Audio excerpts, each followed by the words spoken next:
Welcome to Shikara IAS Academy. TSPSC Group 1 Mains Answer Writing Series Day 21. See the question. This is the explanation part. See the question. Discuss the relief futures and their economic significance of India. Discuss the relief futures. ఇక్కడున్న relief future గురించి రాస్తూ దాంతోపాటు economic significance కూడా రాయాలట. చూడండి, discuss the relief futures and their economic significance in India. మొదటగా ఈ relief futures, ఇండియాలో ఏ రిలీఫ్ ఫ్యూచర్స్ ఉన్నాయో దాని గురించి రాస్తూ దానికి ఉన్న ఎకనామిక్ సిగ్నిఫికెన్స్ గురించి కూడా రాయాలి. గురించి కూడా రాయాలి. ఓకే, ఏ క్వశ్చన్కైనా సరే మనం క్వశ్చన్ రాసేటప్పుడు ఫస్ట్గా మనం ఇంట్రడక్షన్ రాయాలి. See the introduction. ఇప్పుడు మనం సినిమా చూస్తుంటామండి, ఫస్ట్ వాడెవడు, హీరో హీరోయిన్ అంటే కొంచెం ఇంట్రడక్షన్ కావాలి కదా. అట్లనే ఈ క్వశ్చన్కి ఆన్సర్ రాసేటప్పుడు ఇంట్రడక్షన్ ఇవ్వాలండి. చూడండి, India is a country located in Asian continent. India ఎక్కడ ఉందట? ఏషియన్ కాంటినెంట్లో ఉందట. Okay, and this India is having diverse range of relief futures that significantly influence its economy. ఇండియాలో రిలీఫ్ ఫ్యూచర్స్ చాలా ఉన్నాయట. ఆ రిలీఫ్ ఫ్యూచర్స్ ఎకనామికల్లీ సిగ్నిఫికెంట్గా ఉన్నాయట. The futures include, ఎటువంటి relief futures ఉన్నాయి చూడండి ఇక్కడ. రిలీఫ్ ఫ్యూచర్స్ లైక్ మౌంటైన్స్, ఇండియాలో మౌంటైన్స్ ఉన్నాయి కదండి, మౌంటైన్స్ ఉన్నాయి, దాంతోపాటు ప్లెయిన్స్ ఉన్నాయి, ప్లాట్యూస్ ఉన్నాయి, డెజర్ట్స్ ఉన్నాయి, కోస్టల్ రీజన్స్ ఉన్నాయంటండి. ఇండియాలో చూస్తే the relief futures like mountains, plains, plateaus, deserts and coastal regions and all these physiographic features are relief features are significantly influences the Indian economy. ఇక్కడున్న ఈ రిలీఫ్ ఫీచర్స్ అన్నీ okay significantly influence its Indian ఎకానమీకి దోహదపడుతున్నాయట. Okay, the first one is Himalayan mountain range. మొదటగా మనం Himalayan mountain range గురించి రాయాలి. Okay, Himalayan mountains అందరికీ తెలిసిందే కదండి. This is the highest mountain range in the world. Himalayan mountain ranges are highest mountain ranges in the world. And India lo ekkada unnayata ivi? These are located in northern part of India. Where these Himalayan mountains are located? In the northern part of India. It means that the Himalayan mountains are highest mountain ranges in the world. And these are there located in northern part of India. ఓకేనా అండి, హిమాలయాస్ అనేటివి ప్రపంచంలోనే అత్యంత mountain ranges అంటండి. ఆ Himalayan ranges ఇండియాలో ఎక్కడున్నాయి అంటే నార్థన్ పార్ట్ ఆఫ్ ఇండియాలో ఉన్నాయట. దీనివల్ల ఏమైనా ఉపయోగం ఉందా అంటే చూడండి, it serves as barrier to cold winds which are coming from central Asia. చూడండి, ఇవి హిమాలయాస్ అనుకుంటే ఇటు పక్క నుంచి కొన్ని గాలులు వస్తున్నాయంటండి. Some of the winds are coming from central Asia and all these winds are very very cold winds. Okay, some of the winds are coming from central Asia. Okay, if these Himalayas are not there, these particular winds can enters into India and makes India has cool temperature. ఓకేనా, ఇక్కడ హిమాలయాస్ ఉన్నాయండి. ఈ హిమాలయాస్ ఏం చేస్తున్నాయి? Central Asia నుంచి వచ్చే చల్లని గాలులను ఆపుతున్నాయి. ఓకేనా, ఒకవేళ హిమాలయాస్ లేవనుకోండి ఇండియా మొత్తం కూల్ టెంపరేచర్స్ ఉండేటివేమో. ఓకేనా, this is about central Asian winds. And also ఇక్కడ ఇంకొక పాయింట్ చూసుకుంటే చూడండి, హిమాలయన్ రివర్స్. ఈ హిమాలయాస్ నుంచి చాలా రివర్స్ ఆరిజినేట్ అవుతున్నాయంట. Those rivers are Ganga, Brahmaputra and their tributaries. Himalayas are home for many rivers such as Ganga, Brahmaputra, and Yamuna and their tributaries. Along with this one, there is one more important river called as Indus. చూడండి, Himalaya reverse, Himalaya పర్వతాల నుంచి Indus river, Ganga river, Brahmaputra river, Yamuna river originate అవుతున్నాయి. Okay, and ఇక్కడ నుంచి rivers వస్తున్నాయి అంటే ఆటోమేటిక్గా ఆ రివర్స్ నుంచి ఏమొస్తాయండి? వాటర్. ఓకే, ఈ వాటర్ వస్తే ఈ వాటర్ దేనికి యూజ్ చేయగలుగుతాం? That may be for agriculture. ఓకేనా, ఇక్కడ నుంచి వాటర్ వస్తున్నాయి అనుకోండి, this water is useful for cultivation of crops, nothing but agriculture. దాంతో పాటు ఏం చేయగలుగుతామంటే production of hydro electricity. Production of hydro electricity. Hydro electricity అంటే ఏంటి అంటే విద్యుత్ ఉత్పత్తిని చేయడం అంటే అండి, వాటర్ని ఉపయోగించి ఎలక్ట్రిసిటీని తయారు చేయడం. వాటర్ కంటిన్యూస్గా వెళ్తున్నాయి అనుకోండి, there is a chance of generation of hydro electricity. ఓకేనా అండి?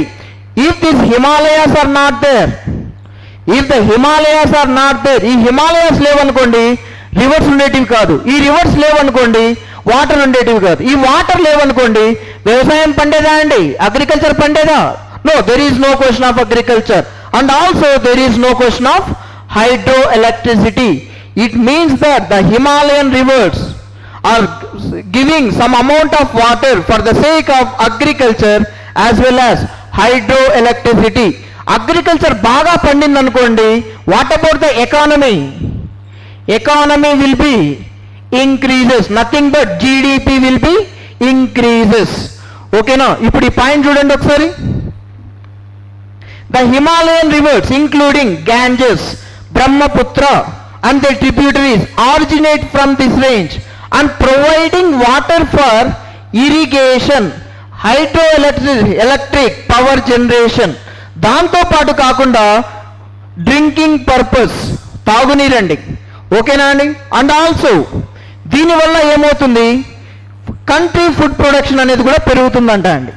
కంట్రీ ఫుడ్ ప్రొడక్షన్ అని కూడా పెరుగుతుంది. రీసెంట్గా ఏమైంది అంటే some of the mineral reserves discovered in Himalayan ranges. రీసెంట్గా హిమాలయ పర్వతాల్లో కొన్ని మినరల్ రిజర్వ్స్ని గుర్తించారంటండి. If the minerals will be extracted, definitely there should be a economically significant. ఈ మినరల్స్ అన్ని ఎక్స్ట్రాక్ట్ చేసామనుకోండి, ఇండియా అనేది ఇండియాలోకి ఈ ఎకనామిక్ సిగ్నిఫికెన్స్ అనేది జరుగుతుంది కదా అండి. This is about the Himalayan mountains. The next one is Indo-Gangetic plain. చూడండి, wherever the plains are there, చూడండి ఎక్కడైతే మైదానాలు ఉంటాయో, ప్లేన్స్ ఉంటాయో, these plains are called as food basket regions. These areas are called as food basket regions. 90% plains are food basket regions అంటామండి. 90% మైదానాలను ఏమంటామంటే food basket regions అని అంటామండి. ఎందుకు అంటే see here, these plains are formed due to the process called as deposition of sediments. Deposition of sediments. ఈ plains ఎలా form అవుతాయి అంటే డిపోజిషన్ ఆఫ్ సెడిమెంట్స్ వల్ల ఫామ్ అవుతాయంటండి. ఓకే, ఈ సెడిమెంట్స్ అన్ని ఇక్కడ ఉన్నాయనుకోండి. Okay, these sediments are technically or geographical language called as fertile alluvial plains. The Indo-Gangetic plain is a vast and fertile alluvial plain formed by rivers originating from Himalayas. ఇదిగోండి, ఈ Indo-Gangetic planes ఎలా form అయ్యాయి అంటే because of deposition of sediments by Himalayan reverse. Deposition of sediments by Himalayan reverse అంటామండి. ఈ Himalayan reverse ప్రవహించడం వల్ల అక్కడ ఏమవుతుంది అంటే కొంచెం డిపోజిషన్ జరుగుతుందంటండి. ఆ డిపోజిషన్ ఏమంటాము అంటే ప్లేన్స్ అంటామండి. ఓకేనా? And these Gangetic plains stretches across northern India and not only in India అండి. ఈ ప్లేన్స్ చూస్తే ఓన్లీ ఇండియాలోనే లేవట. And also parts of Pakistan as well as Bangladesh. Indo-Gangetic plains not only in India, These are located even in Pakistan as well as Bangladesh. ఓకేనా అండి, ఇందాకే కదా చెప్పాను మీకు, this is the reason known as bread basket of India. This is the region known as bread basket of India. It means these plains are very very fertile. ఫర్టైల్గా ఉన్నాయనుకోండి, what about the productivity of agriculture? Very very high. ఎక్కడైతే agriculture ఎక్కువగా ఉండింది అనుకోండి, ఆ region టెక్నికల్గా ఏమంటామంటే bread basket region అని అంటామండి. See that this point, this region is known as bread basket of India due to its highly productive agriculture.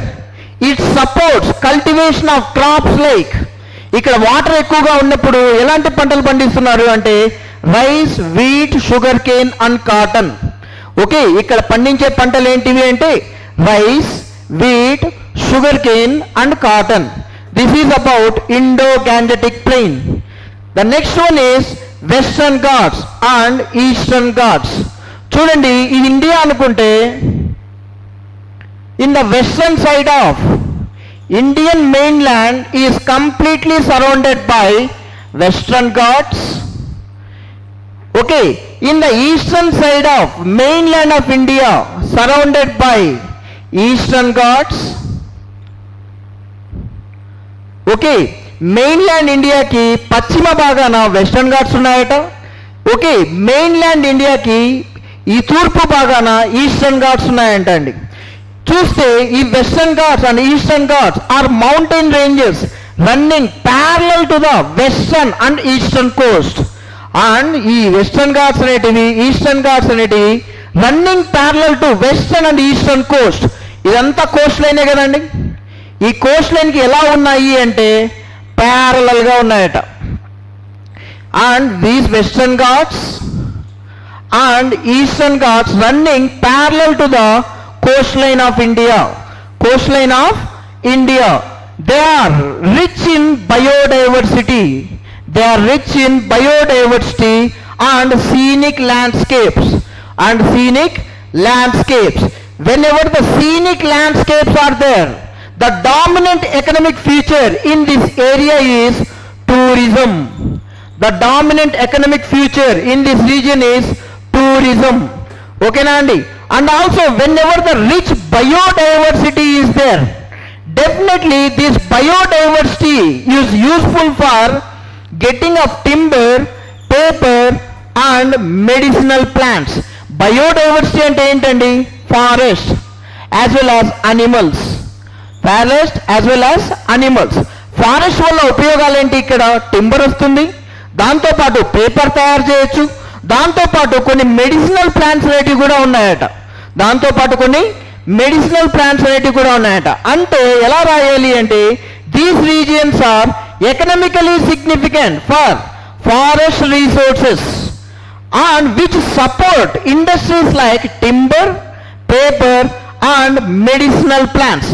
Timber, paper and medicinal plants. అది ఇక్కడ ఇందాకే మనం ఏం చెప్పానండి, scenic landscapes. Whenever this area is dominated with scenic landscapes, definitely it will attract the tourists and contributing the tourism industry and local economies. This is about Western Ghats andi. The next one is Thar Desert. The next relief feature is Thar Desert. ఈ Thar Desert ekkadundi ante north western part of India lo undantandi. Where this Thar Desert is located? In the northwestern part of India. It means that the Thar Desert, also known as Great Indian Desert. Thar Desert ki inko పేరు ఉందట. దాని పేరు ఏంటంటే Great Indian Desert అట. దాని పేరు ఏంటి అంటే Great Indian Desert. It is located in northwestern part of India. ఎక్కడుంది? It is located in northwestern part of India. It is characterized by semi-arid condition with sparse vegetation. Semi-arid condition with sparse vegetation. Desert లో temperatures ఎలా ఉంటాయంటే ఎక్కువగా ఉంటాయి, ఎక్కువ temperatures ఉంటాయి, కానీ rainfall అనేది చాలా తక్కువగా ఉంటుందండి. ఓకే, వర్షపాతం చాలా తక్కువగా ఉంటుంది. వర్షపాతం చాలా తక్కువగా ఉన్నప్పుడు చెట్లు చాలా ఎక్కువగా పెరుగుతాయండి. Can you able to see the growing of plants abundantly? No, there is no question of abundance of vegetation can seen in Thar desert. That's why it is called as sparse vegetation. ఓకేనా, చాలా తక్కువ vegetation ఉంటుందంటండి. Okay, దాంతోపాటు దీంట్లోనే కాకుండా ఇక్కడ ఈ థార్ డెజర్ట్లోనే కొన్ని minerals దొరుకుతున్నాయి అంటండి. There is a availability of resources or minerals like gypsum as well as phosphate and oil despite the harsh environment. అంటే ఎక్కువ టెంపరేచర్స్ ఉన్నప్పటికీ the Thar desert has significant economic importance like the economic importance like availability of minerals like ఏమేమి minerals ఉన్నాయి? Gypsum, phosphate and oil. Phosphate and oil. Okay, the next one is coastal plains. The next one is coastal plains. Okay, see the coastal plains. Coastal plains ఎక్కడున్నాయి అంటే these coastal plains are along eastern and western side of India. ఈ coastal plains అంటే తీర మైదానాలు ఎక్కడున్నాయి అంటే eastern side of India as well as western side of India ఉన్నాయంటండి. How it is going to be economic significant? Because of availability of fishing and port activities. ఓకేనా, ఇక్కడ ఎక్కువగా డామినెంట్గా ఫిషింగ్ అనేది ఎక్కువగా జరుగుతుందట. దాంతోపాటు పోర్ట్ అవైలబిలిటీస్ ఎక్కువగా ఉన్నాయట. ఏ ఏ పోర్ట్స్ ఉన్నాయి అంటే what type the major ports like Mumbai, Chennai, Calcutta, Kochi. ఓకేనా, okay, all these are the major ports. These major ports are supporting international trade. These are supporting international trade. ఓకేనా అండి, చూడండి. The next one is plateaus. ఎప్పుడైనా సరే ప్లాట్యూస్ని ఒక పేరుతో పిలుస్తారండి. ఈ ప్లాట్యూస్ని హబ్ ఆఫ్ మినరల్స్ అంటామండి. ఈ ప్లాట్యూస్ని మనం ఏమంటాము అంటే hub of minerals. Wherever the plateaus are there, definitely in that particular region we will find an number of minerals. Plateaus ఎక్కడుంటాయో అక్కడ ఎక్కువగా మనం మినరల్స్ని చూడగలుగుతామంటండి. Okay, central India is characterized by plateaus like Deccan plateau and these region have rich mineral deposits. ఇప్పుడే చెప్పాను కదా, plateaus is nothing but hub of the minerals. ఏ ఏ మినరల్స్ ఉన్నాయి ఇండియాలో అంటే కోల్ ఉంది, ఐరన్ ఓర్, దాంతోపాటు bauxite, limestone, which are crucial for steel and cement manufacturing industries. ఈ స్టీలు తర్వాత సిమెంట్ మ్యానుఫ్యాక్చరింగ్ చేయాలి అంటే this particular industry needs some raw materials like coal, iron ore, bauxite and limestone. Okay, ఈ minerals అన్ని ఎక్కడున్నాయి అంటే ఈ ప్లాట్యూస్లలో ఉన్నాయట. ఈ ప్లాట్యూస్ దగ్గర ఉన్నాయట. అంటే central India characterised by plateaus like Deccan plateau and these regions have rich mineral resources like coal, iron or, bauxite, limestone, which are crucial for steel and cement manufacturing industries. దాంతో పాటు కాకుండా in some places even agriculture is also practiced. In some places of plateaus even agriculture can practiced. Okay, ఈ agriculture లో ఎటువంటి crops produce చేస్తున్నారు అంటే millets, pulses and oil seeds. ఓకేనా, ఈ అగ్రికల్చర్ లో ఏ పంటలు పండిస్తున్నారు అంటే మిల్లెట్స్, పల్సెస్, ఆయిల్ సీడ్స్. అంటే agriculture is also practiced in these plateau regions with crops like millets, pulses, oil seeds being cultivated. Okay, oil seeds being cultivated. ఓకేనా, ఇవన్నీ రిలీఫ్ ఫీచర్స్ అని. Okay, this point the last 4-5 lines are conclusion. India is a diverse relief features and play a crucial role in the shaping its economy, from providing water resources for agriculture to supporting the industries like mining, tourism and renewable energy. These relief features contribute significantly to India's economic development and livelihood for the millions of people.